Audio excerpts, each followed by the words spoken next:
Welcome to the League of Women Voters of Wake County Virtual Candidate Forum for the Wake County Board of Education. My name is Marion Lewin. The League of Women Voters of Wake County is a nonpartisan organization dedicated to empowering voters and defending democracy. We encourage informed and active participation in government, helps citizens increase their understanding of major public policy issues, and work to influence public policy through education and advocacy. As a nonpartisan organization, the League of Women Voters does not endorse or impose candidates and is proud to continue our long history of hosting candidate forums. All candidates who have filed to run for the Wake County Board of Education were invited to participate in our candidate forums. Outreach included emails, phone calls, as well as certified letters inviting candidates to respond and provide citizens with an opportunity to learn about their views.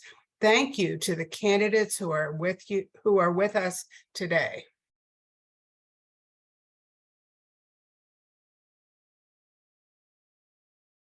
The Wake County Board of Education is a local governing body of the Wake County Public School System. It is the largest school district in North Carolina and the 14th largest in the United States. It serves a very diverse student body and has improved its graduation rate so that almost 91% graduate from high school. Its 9 members are currently elected from 9 separate county districts. Each member represents that district within the entire board and is elected by the residents of that district. The race is nonpartisan, meaning that the candidates are not running as representatives of a political party, and their party affiliation is not listed on the ballot. The school board sets policy for the school system implemented by the superintendent and administrative staff. The board also adopts an annual budget proposal that includes its request for local funding from the Wake County Board of Commissioners, as well as its plan for using their allocated state and federal funds. The school board does not have taxing authority. Today, we welcome candidates for District 3, Doug Hammock and Wing Eng. District 3 generally encompasses North Raleigh. All candidates live in District 3.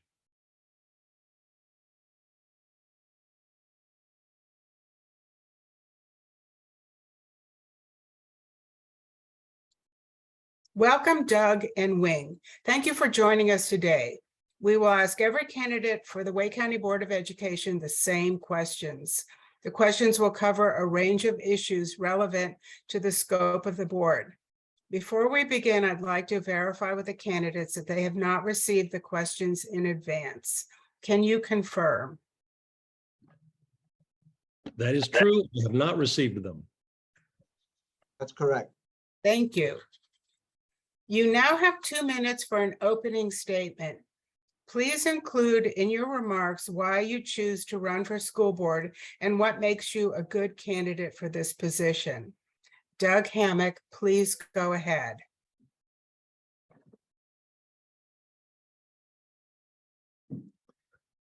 So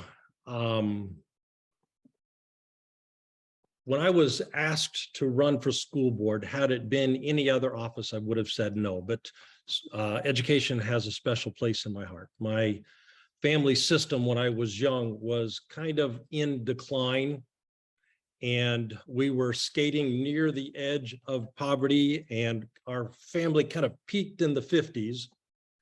By the time I got to school in the 70s, we were in a pretty unhealthy state, but I lived in a really great school district.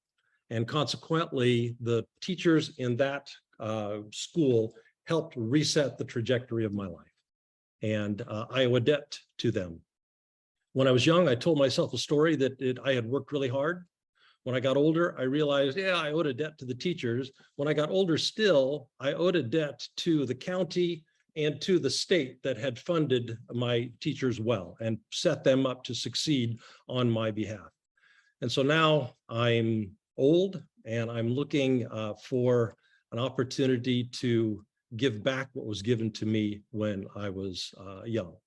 I am a strong proponent of public schools. I know that there are issues, there are problems, but my desire is to work on them because I think what public schools give us is a shared collective narrative that knits us together as a society. And I would like to work on Wake County schools to make sure that our schools are strong and healthy this year and next year and 10 years from now. So that's why I'm running. Thank you very much. Okay. Mr. Wing Eng, I'm sorry, Wing Eng, please go ahead.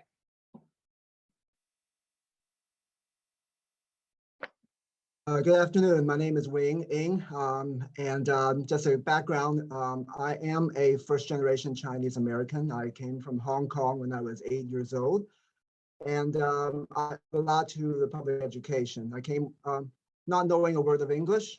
I went through the ESL programs and back home in Texas, and public education was the one place where I was able to get an opportunity to excel and to get a better lease on life. I believe firmly that what my parents told me, that America is a land of opportunity, and I was able to use public education as a way to seize that opportunity to get to where I am today. I am a physician.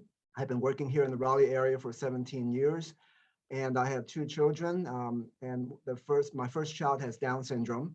And the reason I'm pursuing this school board race is I saw a lot of what's going on in the past couple of years as something that reflected what I went through with my child when she went through the IEP process with going into kindergarten. I really felt like our voices were not heard. I really felt like our experience with our own child did not matter. And so I really felt like that the parents are going through right now is very similar to that. And I wanted to make sure that parents have a voice back in the education process. Not to discount teachers. Teachers are very important in the process of the kids learning. And I really value their experience and value their compassion towards their kids. So I really want to help to make their education better for everyone. Thank you very much. So we're now moving on to this question portion of the forum. First question. The teacher pipeline issue is in the news frequently. Fewer college students are choosing education as their major, and teachers are retiring or leaving the profession for better pay. Wake County is currently facing a staffing shortage and reported in late August that they still need 400 more teachers. What strategies do you think would help Wake County recruit and retain teachers? Ms. Wing, we will start with you. So yes, I am well aware of what's been going on in the public school with the teachers, and I think definitely valuing the teachers in terms of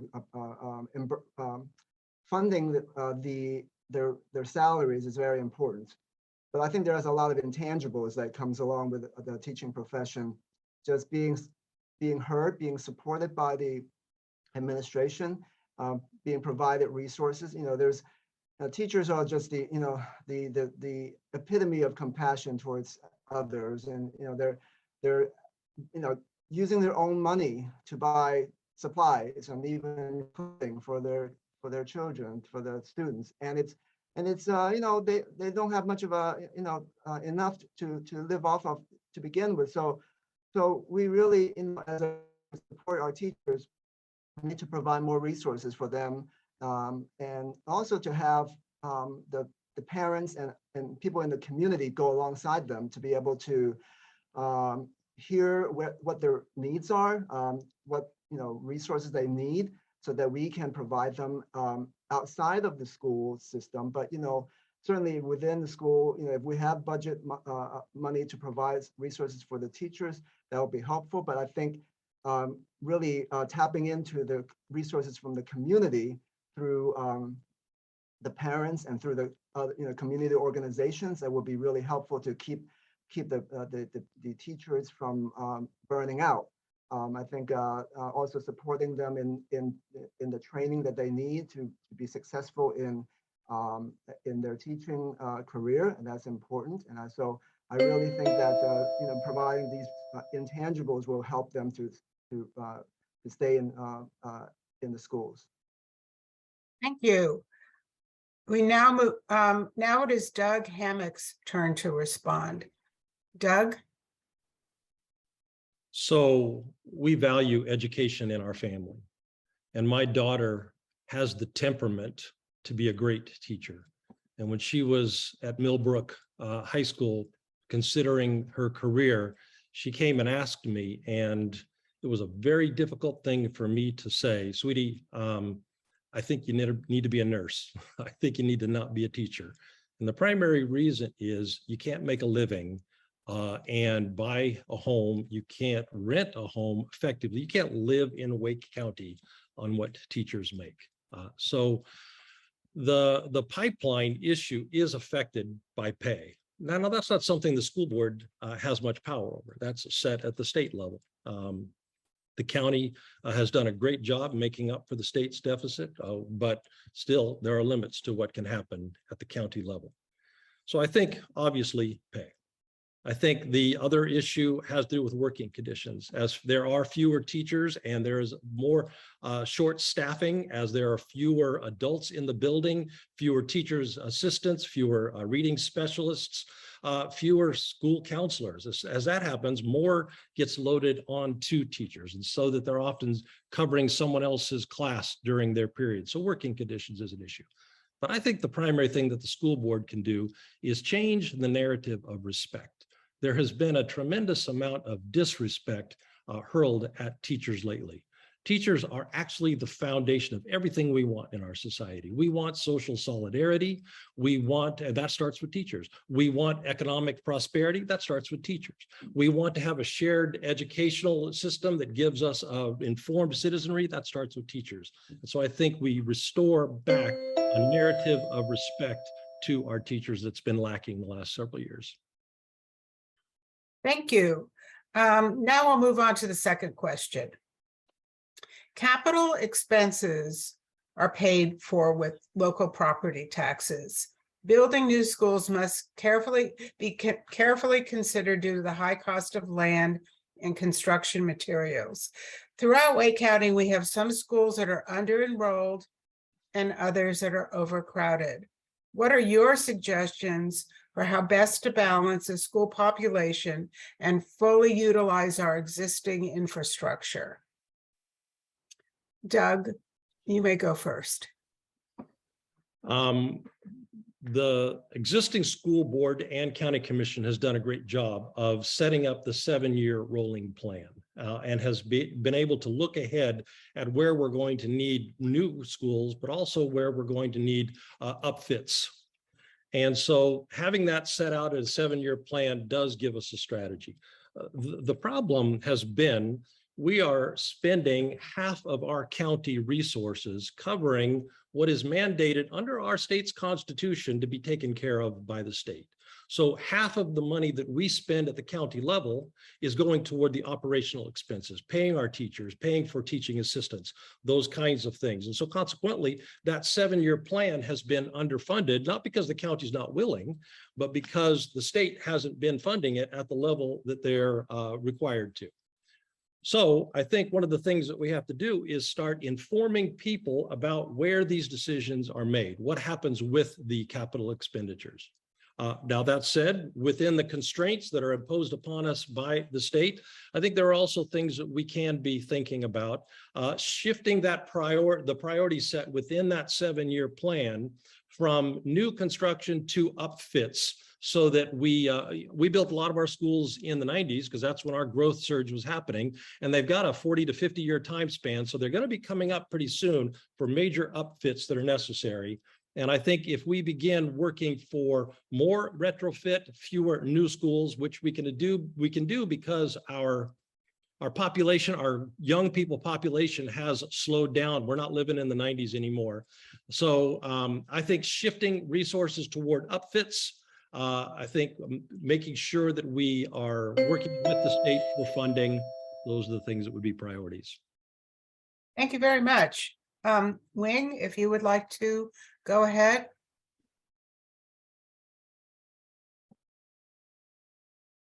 So yes, you know what? I actually agree with Doug. I think that the emphasis on new buildings, it's like everything, where we have to live in. We want to go and buy an old house and try to do be a fixer-upper and try to do all that stuff to renovate a new house. But we have these schools that are vital to the community, and the kids are learning in those schools.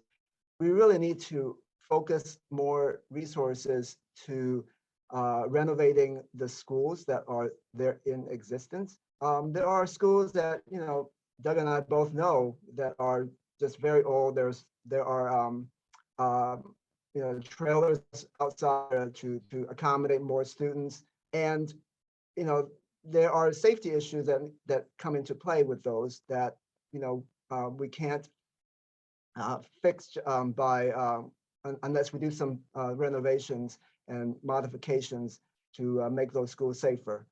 And the emphasis on the new, although it's everybody wants to have a new one, but it does have repercussion in terms of everybody wants to be on that better looking school. And so I think we need to look at emphasizing the quality of the teachers, quality of the education, rather than the new facilities and the flashy stuff that attracts people. So I think we can certainly try to maintain the teacher quality, and really using that as a driving force to get to have the students stay in some of the older schools that we can retrofit to renovate to make them better. I think that it'll go a long way towards making more people happy where their kids are at. Okay, thank you very much. Now we move on to the third question. School board members are elected in a district or from a district, but they govern the entire school system. In your view, what makes an effective school board member, and what do you think are their key responsibilities? Wing, you may go first. So yes, it's a challenge to try to please everyone. And if you look at the size of Wake County, what happens in North Raleigh, Northern Wake County, are different than what's going on in Apex and Holly Springs, and the needs and the priorities are different in some ways. There are many things that are common, but there are some things that are different. So I think that as a school board member, I have to represent the people of my district, and certainly be a listening ear to the parents and the teachers and the principals of what their needs are, and be an advocate for those people that I would represent in my district. And of course, there are going to be common issues and goals that drive the entire Wake County schools. And so those are things that certainly as a school board member, I will participate in that.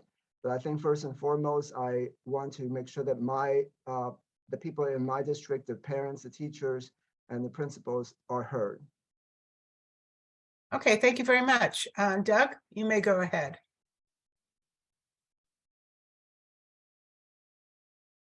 Once I was asked to run for school board, the first thing I did was start asking people, what does a good school board member do? How do you know you're doing a good job? And I asked county commissioners, and I asked school board members, and I asked teachers, and I asked administrators. And clearly, our job is to set policy that maximizes educational outcomes for the maximum number of kids. And that's a wide-ranging set of policies that put in place. And that's important, and I will certainly participate in that. I think the thing that I heard, the thing under the thing, you know, the subtext was, I think it's important for school board members to be good storytellers. And the story we have to tell is to give people an accurate understanding of what's going on in our public schools, what are the problems, but also what are the successes that we are enjoying. Because there's a lot right about Wake County Public Schools. We've got tremendous graduation rates. We've got tremendous numbers of scholarships afforded to kids who are getting into college. We've got great transition into vocational training, great transition into our Wake Tech school system. There is so much going right. Apple is coming here primarily on the strength of our public school system. So there's a lot going right. And I think one of the jobs is to tell that story and to tell it well. And I think along with that is to rebuild trust in the community, in our schools, by letting them know what is going right and to boost morale, because right now morale across the nation, but I think even in Wake County, is kind of low. And I think those things, using the bully pulpit that the school board has to tell an accurate story, that it is an encouraging and uplifting story, I think that's a big. Thank you very much. Now we're going to move on to the fourth question.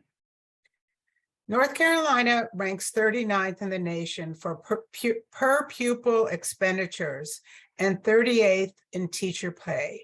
In Wake County, we depend a lot on local funds to supplement the state's budget. Do you think our current school budget is adequate for the needs of our school district? Explain why or why not. Doug, you may go first. I think we have the best of a bad situation because our property values have been rising. Consequently, our county commissioners have been able to make up the lack that's come from state funding. And they have worked really hard to do that. And they've gone over and above. And so when the state pulled teaching assistants, the county stepped into the gap. The county just created another initiative for putting nurses back into schools. So in a sense, no, our budget is not adequate. Our budget is not adequate because it is the constitutional obligation of the state to provide the operating expenses of the school. The county takes care of the buildings, but the state has been systematically underfunding public education for all of our counties since 2008. Per pupil expenditure has gone down, down, down, down, down, down. We are fortunate that rural counties are not fortunate because we have the property values that we have, because we have this rising tide in our counties. We can make up the gap. We can hire back those roles that are being defunded by the state. So in a sense, we have had this heroic county commission filling in this gap, taking care of things that haven't been being taken care of.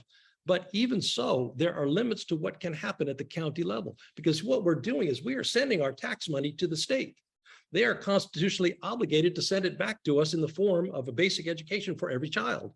If they're not doing that and we're making up the difference, well, then I would say it's not adequate, but thank God for our county commission, it has been adequate. Thank you. All right, Wing, you may go ahead and respond. So I think that the budget is, we do the best that we can with what we have. Now, the question is, how are we using those funds? And I think, it's just like our family, when we make a budget, we have to prioritize what is needed. If I have a certain amount of money to buy groceries, I need to make sure that I have enough to feed my family.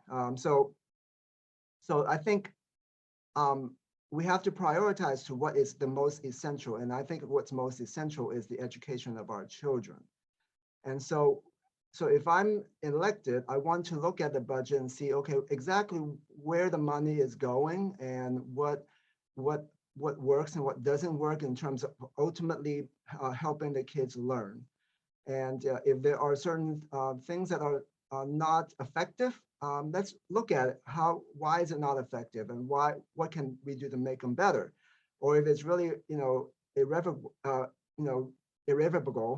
that we need to make sure that we have a way to find an alternative to solve that problem. So there are programs that we may need to look at with a fine, magnifying glass and make sure that is it really helping the kids to learn, and if not, then let's use the resources better elsewhere.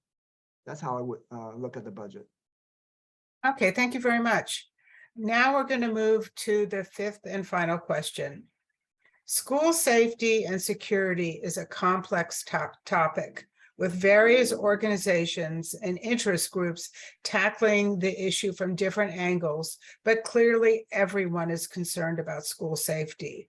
What is being done well by the Wake County Public School System, and what would you suggest is needed to improve school safety? Wing, you may go first. So yes, school safety is, one of the biggest concerns right now from people I talk to in the neighborhoods, and I think that what is working is that there is an established way of communication to make sure that the school is communicating to the community, to the parents about any kind of issues that may be coming up. Now, what we need to do is work on how to prevent these things from happening. I think that there are some resources through the state. North Carolina DPI does have a Center for Safer Schools. And I think that we can certainly tap into some of the resources there. They have ability to provide training. They have funds that the different school districts can apply towards safety issues. And so we need to be able to use that resources to make our schools safer. Now, I think there's a lot we need to do about structural improvements to the schools, like I mentioned before, make sure that the schools are able to be structurally sound and be able to provide a safe environment for the kids to learn in. School resource officers is also a piece of that equation, and I am for having school resource officers in the school. To what extent, how the amount of time that they're there for is up for consideration and debate. But certainly we need to have them to be there. There's certainly plenty of information out there to show that they are effective in preventing violence in the schools. Thank you. I think one of the things we do right is audit ourselves. We just had an external audit come in just a while back and told us in many ways at the level of the plant, at the level of the facility, we're doing okay. There are certain improvements made. Each police department that provides the SROs or provides the coverage is now informed about the layout, and there is a strategy in place. We also have an internal audit every year, finding out how we're doing. So I think constant reassessment of where our policies are, that's one of the things that we're doing right. I agree with Dr. Eng that SROs are a helpful have a helpful role. I think one of the challenges they have is that not all children from all racial backgrounds experience police presence the same way. And so I appreciate that we have worked really hard with a memorandum of understanding with our local law enforcement agencies to make sure that our SROs are being trained to work with children, because law enforcement doesn't always train for the specificity required to work with a child. I think another thing that we have to look at in terms of safety is looking at it holistically. I was just heard someone recently said, a kid doesn't shoot up his own house because it's my house. But many times our children do not feel like this is their place. They don't feel like they belong. So how could we take a holistic approach to the health and well-being of a child so that child is less likely to go shoot up the school? So I would look at that in terms of the role that social workers play, the role that school psychologists play, the role that counselors play, the role that SROs play, the role that the county's wider auditing system plays.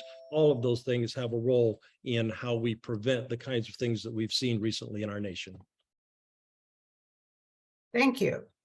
Now we move on to the closing part of the forum. Thank you to the candidates for coming today to participate in our virtual candidate forum.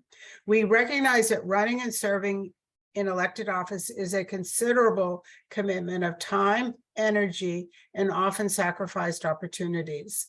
The League, along with the residents of Wake County, is grateful that we have so many capable fellow citizens who are willing to step forward to serve the important duties as a member of the Wake County Board of Education. You now have 2 minutes each to make closing statements. Wing, you may go first.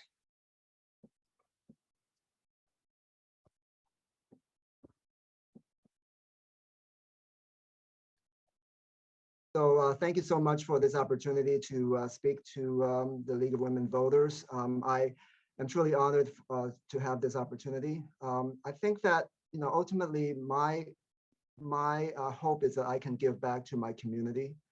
I certainly, I'm a full-time physician, and I have little time for my family to, to watch movie and things like that. But, I feel like I'm not only just serving my children, but I'm serving the children of this entire Wake County.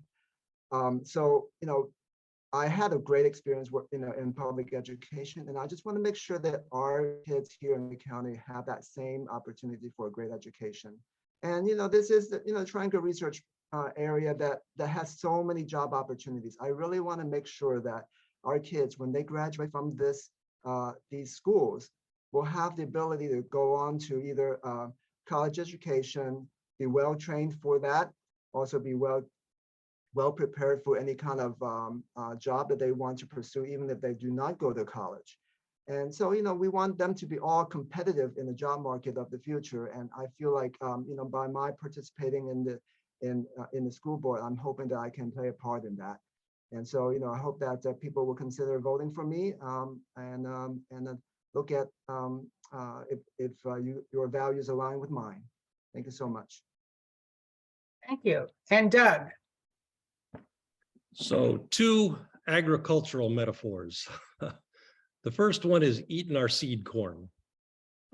We made a substantial investment in education through the 80s and the 90s. And some of the stellar results that we have seen over the last decade in our schools is because of that previous investment. But in about 2008, we took our foot off the gas and we quit investing. Now we're still doing well. And like I said earlier, the county is making up the lack. But if we don't change the narrative within our county and then work with other school boards across the state to change the narrative at the level of the state, then we will not make the same kinds of investment we made then, so that when my grandkids who are just now starting Wake County schools are now in their high school stage, or when they have children, we won't have the kind of stellar educational system that we have right now. So the first one is we can't eat our seed corn. We can't rest on the laurels of previous times. The second agricultural metaphor is old men planting trees under the shade of which they will never sit.